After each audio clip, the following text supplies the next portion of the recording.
कवाच आपल्या बाजूने चाललेलं नाही। यांचं कधीही मन मस्तक, यांची बुद्धी आणि विचार आणि संस्कार मराठे सोडून सरकारच्या दिशेने पावलं गेलेले। सरकार कोणचं असू द्या, हे त्या सरकारकडून बोलते। ठीक आहे, काही देणे घेणे, त्यांना आपलं महत्व द्यायची गरज नाही, सोडून द्या। मी आहे ना, जिवंत आहे तोवर मी तुमचं वाटोळं करायचं असतं ना। 58 लाख नोंदी शोधून 3 कोटी मराठ्याला आरक्षण दिलं नसतं, मुलीला मोफत शिक्षण दिलं नसतं, सारथीमार्फत निधी घेऊन पोरांना पुढे जायला मदतच केली नसती, कित्येक तरी एमपीएससीचे पोरांचे विषय असतील, विद्युतचे असतील, पोलीस मधले असतील, आरोग्यातले असतील, प्रश्नच सोडले नसते। तुमचा आणि माझा म्हणजे गरीब मराठ्याचा आणि माझा विश्वास ढळला पाहिजे, विश्वास राहिला नाही पाहिजे, ही त्यांचा उद्देश आहे। आणि ते ढळू देऊ नका, कारण मला काही कमायचं नाही, मला फक्त तुम्ही मराठा समाज आणि तुमचे लेकरं बाळ मोठे झालेले कमवायचे।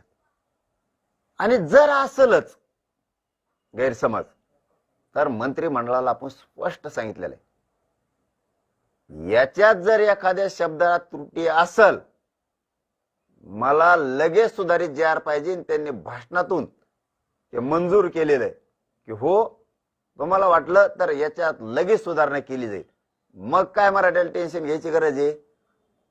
हे बघा, मराठवाड्यातला मराठा आरक्षणात गेला, कोणाला काय म्हणायचं ते बनवू द्या, आणि मी घालतो, तुम्ही काय काळजी करायची नाही।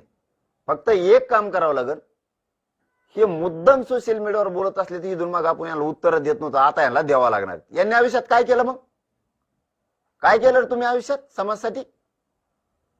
आम्ही करतो, झगडतो, तर बुळबुळ बुळबुळ आता काय केलं आयुष्यात? आम्ही तरी केलं। आज हजारो पोरी नोकऱ्याला लागले, तुम्ही काय केलं?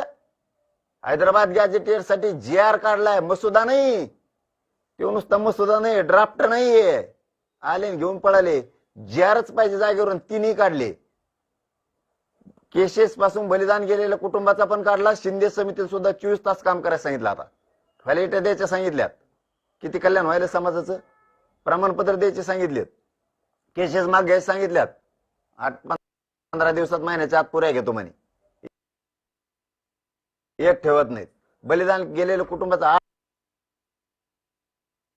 8 दिवसाच्या आत नोकऱ्याचा आणि निधीचा विषय ठेवत नाही।